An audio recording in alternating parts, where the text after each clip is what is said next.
of this desires you that the dukedoms that you claim hear no more of you. This, the Dauphin speaks. What treasure, uncle?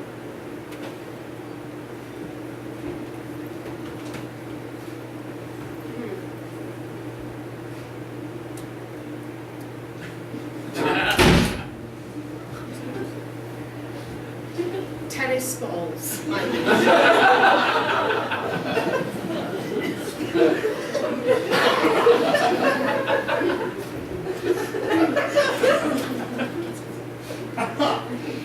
We are glad the Dauphin is so pleasant with us. His present and your pains we thank you for. When we have matched our rackets to these balls, we will in France, by God's grace, play a set shall strike his father's crown into the hazard. Tell him he hath made a match with such a wrangler that all the courts of France will be disturbed with chases. And we understand him well, how he comes o'er us with our wilder days, not measuring what use we made of them. We never valued this poor seat of England, and therefore living hence to give ourselves to barbarous license, as 'tis ever common that men are merriest when they are from home. But tell the Dauphin I will keep my state, be like a king, and show my sail of greatness when I do rouse me in my throne of France.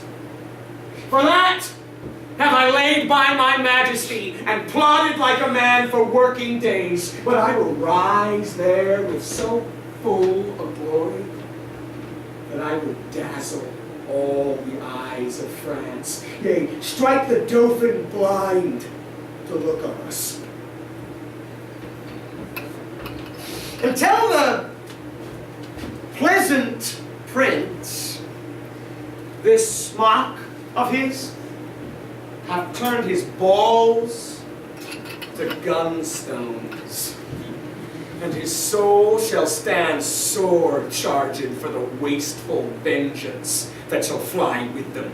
For many 1,000 widows shall this his mock out of their dear husbands, mock mothers from their sons, mock castles down, and some are yet ungotten and unborn that shall have cause to curse the Dauphin's scorn.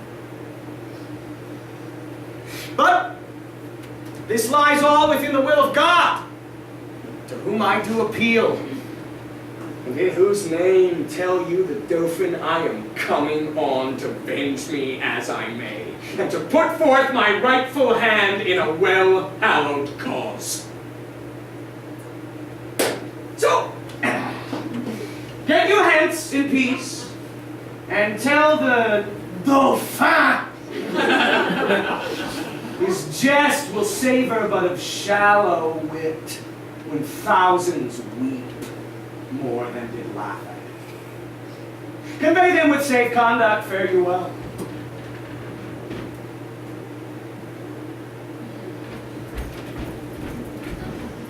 This was a merry message.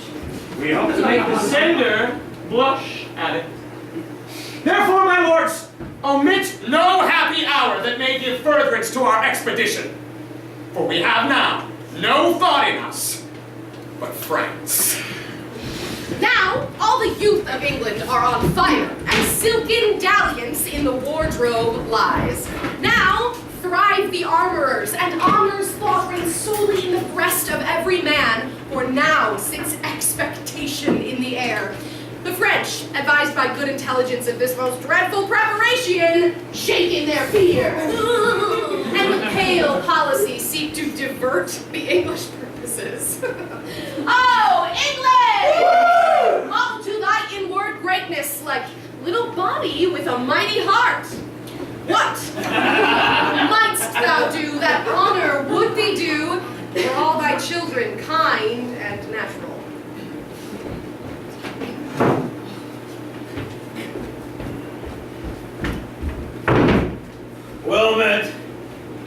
Corporal Points.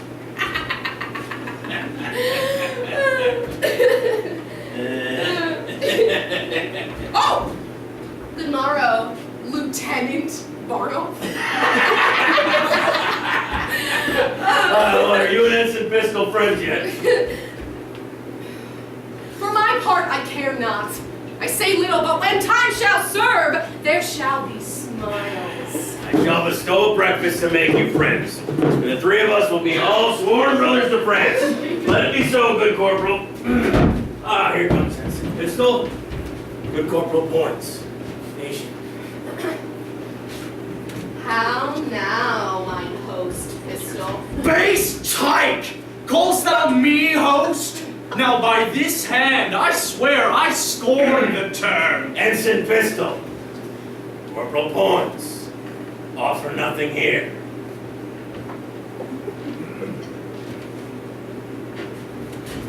Pish. Pish for thee, Iceland dog! Thou prettier cur of Iceland! Hear me! Hear me what I say. He that strikes the first stroke, I'll run him up to the hills, as I am a soldier. An oath of mickle might and fury shall abate. Give me thy hand. Thy forefoot to me give, thy spirits are most tall.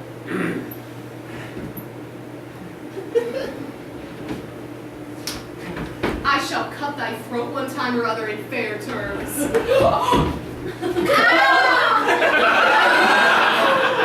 Shall I make you two friends?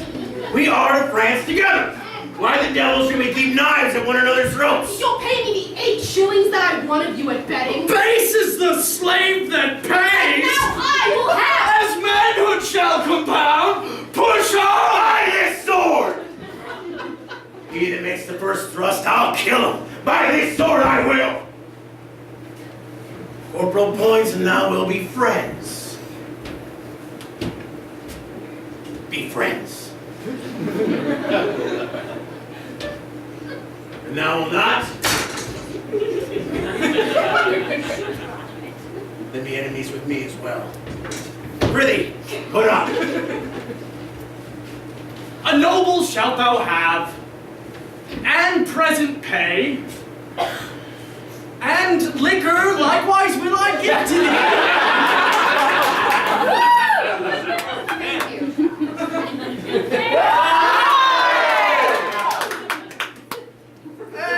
And friendship shall combine, and brotherhood.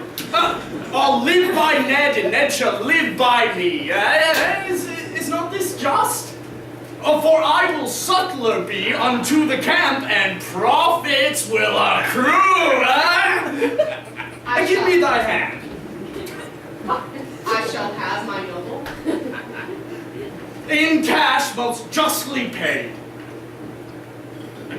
Well, then there's the humor of it. Ah! Shall we shog? The king will be gone from Southampton. Come, let's away, yoke fellows in arms. Let us to France like horse leeches. To suck, the very blood to suck. Thus comes the English with full power upon us. More than carefully in us concerns to answer royally in our defenses. The Dukes of Berry and of Brittany, of Brabant and of Orleans shall make forth. You, Prince Dauphin, with all swift dispatch to line, and you prepare our tongues with war with men of courage and with means defendant. For England, his approaches makes us fierce as waters, the sucking of a gulf. It fits us then to be as prudent as fear may teach us out of the late examples left by the fatal and neglected English upon our fields. My most redoubted father, it is most meet that we arm us against the foe.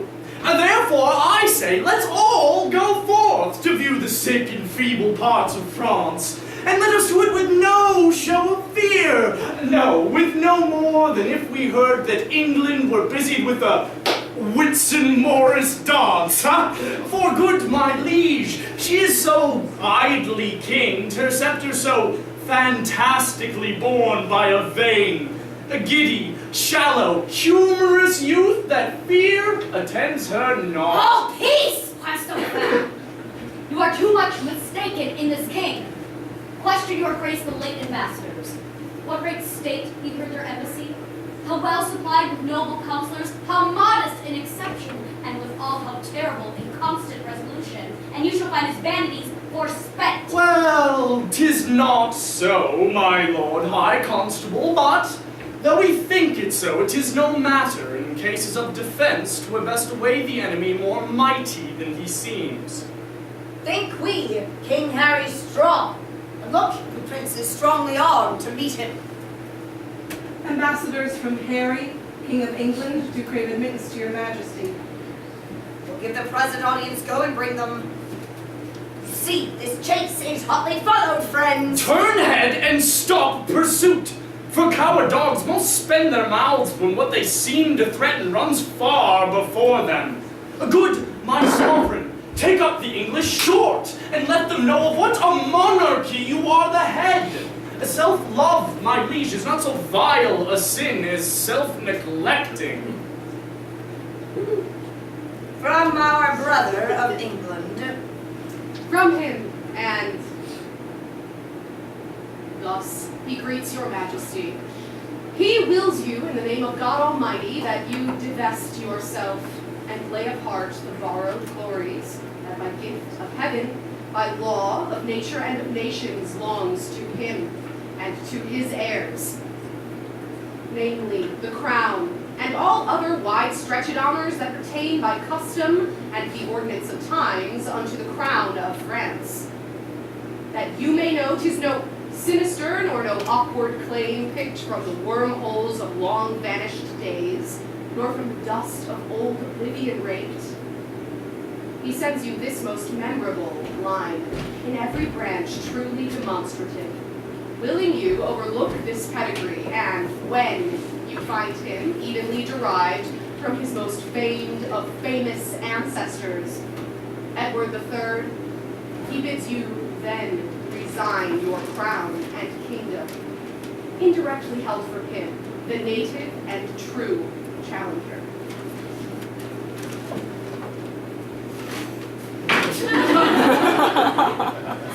Or else, what follows? Bloody constraint. For if you hide the crown even in your hearts, there will he break for it. Therefore in fierce tempest is he coming, in thunder and in earthquake, like a Jove that if requiring fail, he will compel, and bids you in the bowels of the Lord deliver up the crown, and to take mercy on the poor souls for whom this hungry war opens his vasty jaws.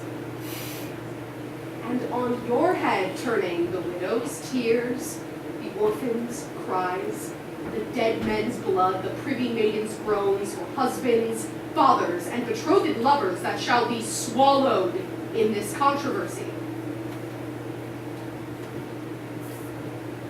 This is his claim, his threatening, and my message. Unless the Dauphin be in presence here, to whom expressly I bring greeting to. For us, we will consider of this further. Tomorrow shall you bear our full intent back to our brother of England. For the Dauphin! I stand here for him. What to him from England? Scorn and defiance, slight regard, contempt, and anything that may not misbecome the mighty sender doth he prize you at. Thus says my king, and if your father's highness do not, in grant all demands at large, sweeten the bitter mock you sent his majesty, he'll call you to so hot an answer of it that caves and gloomy voltages of France shall chide your trespass, and return your mock in second accent of his ordinance. Say if my father render fair return, 'tis against my will, for I desire nothing but odds with England.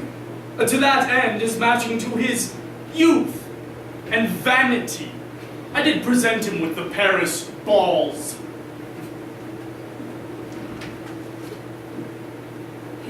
your Paris Louvre shake for it. Tomorrow shall you know our mind at full. Dispatch us with all speed, lest that our king come here himself to question our delay, for he is footed in this land already. You shall be soon dispatched with fair conditions. A night is but a small breath and little pause to answer matters of this consequence. Woohoo! Thus, with a magic wing our swift scene flies in motion of no less celerity than that of thought. Suppose that you have seen the well-appointed king at Dover Pier embark his royalty and his brave fleet with silken streamers the young Phoebus spanning. Play with your fancies, and in them behold upon the hempen tackle ship boys climbing. Hear the shrill whistle which doth order give to sounds confused. Behold the threading sails, borne with the invisible and creeping wind, draw the huge bottoms through the furrowed sea, breasting the lofty surge. Follow, follow, work your thoughts, and in them see a siege. Behold the ordnance on their carriages, with fatal mouths gaping on girded Harfleur. Suppose the ambassador from the French comes back, tells Harry that the king doth offer him Catherine his daughter.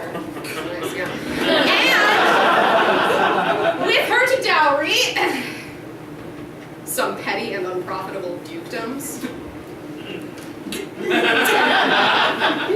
The offer likes not, and the nimble gunner with linstock now the devilish cannon touches, and down goes all before them. Find and eke out our performance with your mind. Brother John Bates!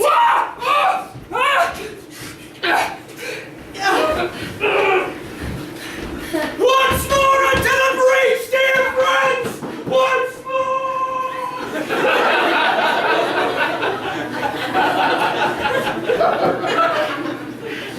Or close the wall up with our English dead!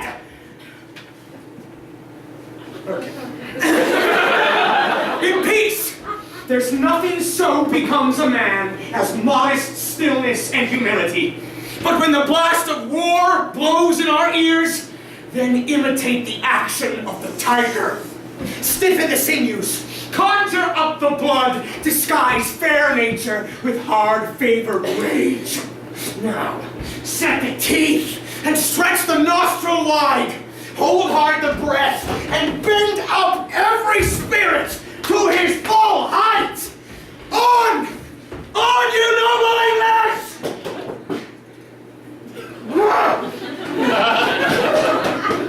Dishonor not your mothers! Now attest that those whom you call fathers did beget you.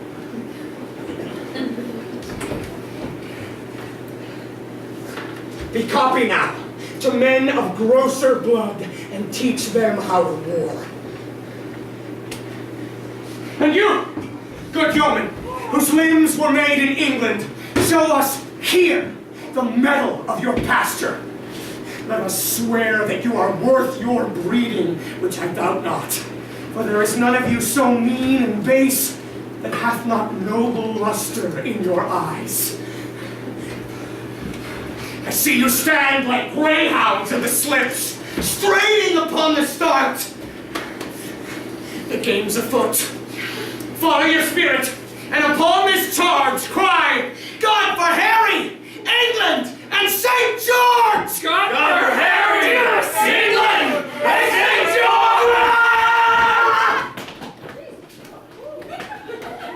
On, to the breach, to the breach! Hey!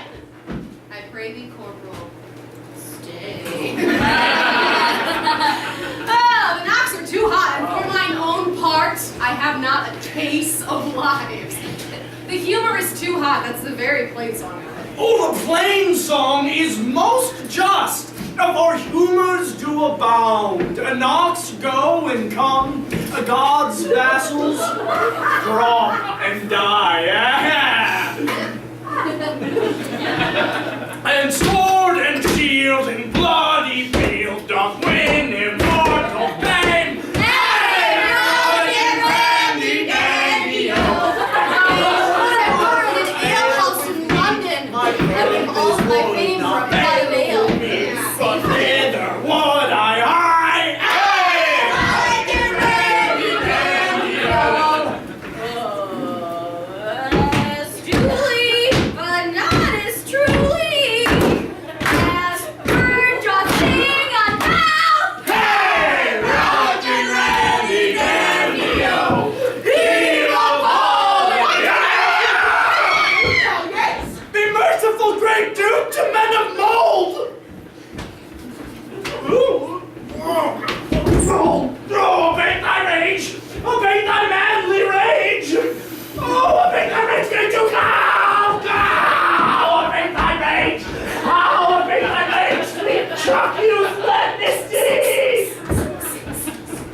I am, I've observed these three swashers. I avoid them all three, but all they three, though they would serve me, could not be man to me. For indeed, three such antics do not amount to a man. For Bardolph, he is white-livered and red-faced, by means whereof a face is out, but fights not. For Pistol, he hath the killing tongue and a quiet sword, by means whereof breaks words, but keeps whole weapons. For Poins, he hath heard that men of a few words are the best men, and therefore scorns to say his prayers, lest he should be thought a coward. But his few bad deeds are matched with his few good words, for he never broke any man's head but his own, and that was against a post when he was drunk. They would steal anything and call it purchase. Bardolph stole a lute case, bore it 12 leagues, and sold it for 3 halfpence.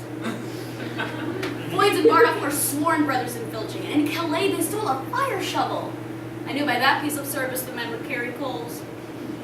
They would have me as familiar with men's pockets as their gloves or their handkerchiefs, which makes much against my manhood if I should take from another man's pocket to put into my own for plain pocketing up wrongs.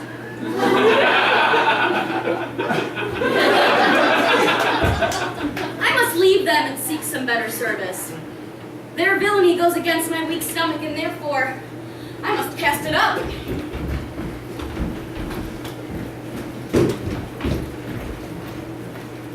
Are yet resolved the governor